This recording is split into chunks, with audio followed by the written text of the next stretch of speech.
Assalamualaikum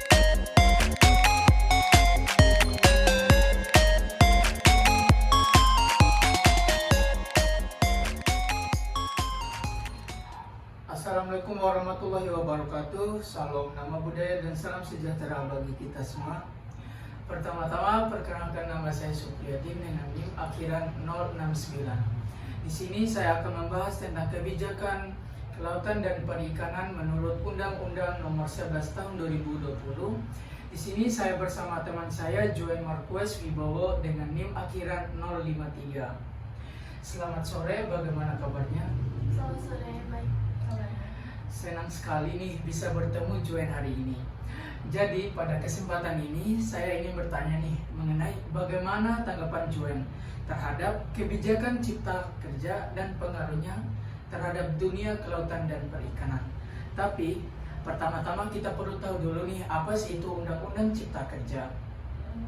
Undang-Undang Cipta Kerja atau Undang-Undang Nomor 11 Tahun 2020 tentang Cipta Kerja adalah undang-undang di Indonesia yang telah disahkan pada tanggal 5 Oktober 2020. Diciptakannya undang-undang tersebut adalah upaya perubahan pengaturan yang berkaitan kemudahan, perlindungan, pemberdayaan koperasi, usaha mikro kecil dan menengah, peningkatan ekosistem investasi, dan percepatan proyek strategis nasional, termasuk peningkatan perlindungan dan kesejahteraan pekerja dilakukan melalui perubahan undang-undang sektor yang belum mendukung terwujudnya sinkronisasi dalam menjamin percepatan cipta kerja, sehingga diperlukan terobosan hukum yang dapat menyelesaikan berbagai permasalahan dalam beberapa undang-undang ke dalam satu undang-undang secara komprehensif.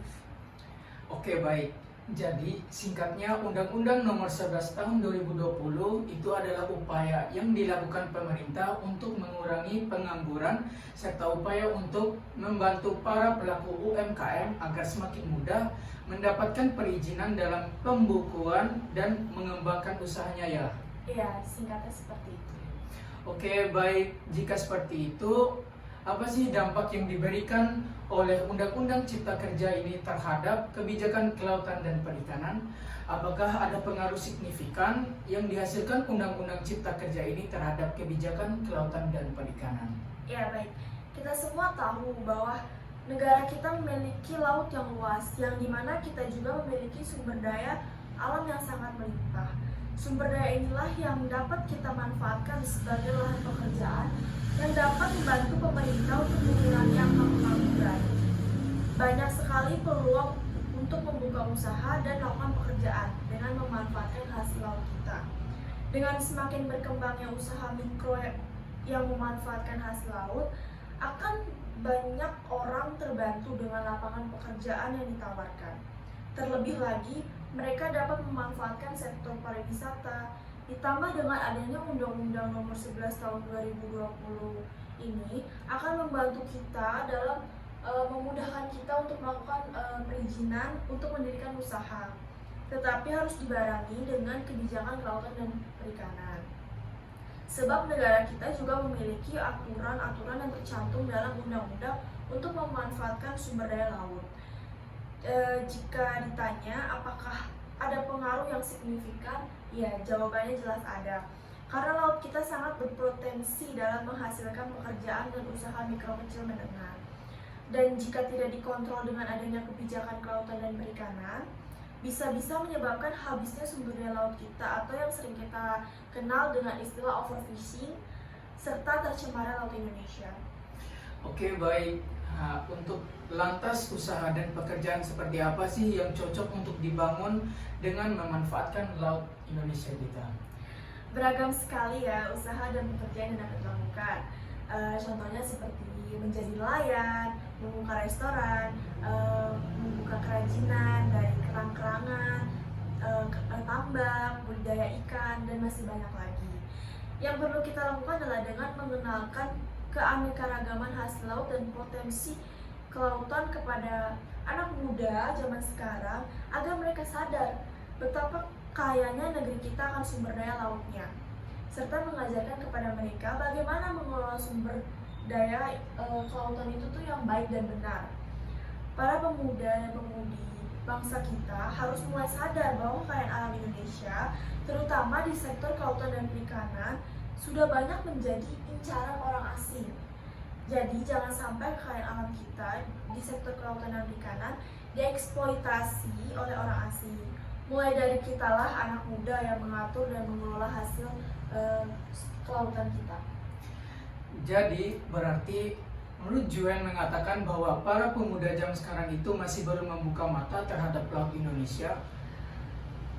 Iya, karena itu tadi masih kurangnya pengenalan akan kekayaan laut Indonesia.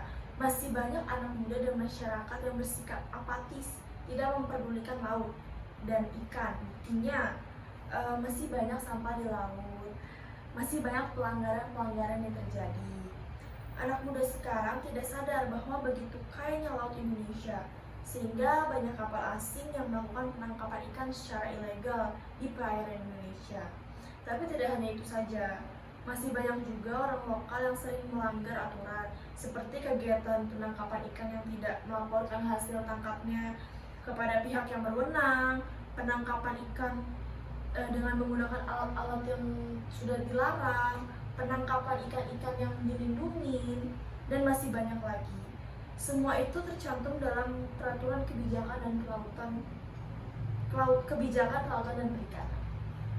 Oke, jadi begitu teman-teman. Mulai sekarang kita harus sadar bahwa kita dikaruniai hasil laut yang melimpah.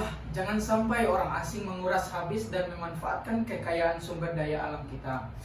Betapa beruntungnya kita karena kita dikasih kesempatan untuk memanfaatkan dan menikmati hasil laut Indonesia. Jadi yang harus kita lakukan adalah menjaga, melestarikan, serta menaati peraturan-peraturan yang telah dibuat demi kelangsungan dan terjaganya ekosistem laut. Semoga materi ini dapat diterima dan dipahami oleh teman-teman. Saya akhiri dengan ucapan terima kasih. Wassalamualaikum warahmatullahi wabarakatuh. Salam, nama budaya, dan salam sejahtera bagi kita semua. Bye-bye. Bye-bye.